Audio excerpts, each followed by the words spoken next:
Mga kapatid, tulong lang ho ito para sa ating bansa. Dahil mas matanda ako sa inyo at marami ng eleksyon, marami ng bungangan ng mga politician aking naririnig, pero sa actual happening, wala. So ang tao number one, maalaala ninyo, ma-recognize ninyo na siya ay corrupt, number one na corrupt, sinungaling, yung taong hindi magsasalita laban sa masasama, lalo na laban sa corruption, hindi siya magsasalita, tahimik lamang o umiiwas siya, yan number one yan na corrupt. Gaya pa yung example ni Pacquiao, di ba?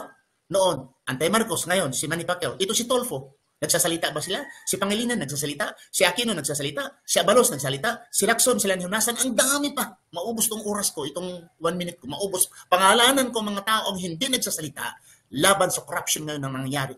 Na instead na dadagdagan ang budget sa PhilHealth, kinukuha.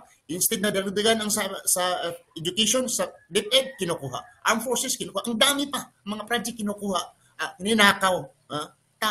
Pag yun, pera ng bayan kaba ng bayan yun So, makikita mo ang number one na corrupt na mga politician, yung politician na hindi nagsasalita laban sa corruption. Yan ang ingatan ninyo mga kapatid.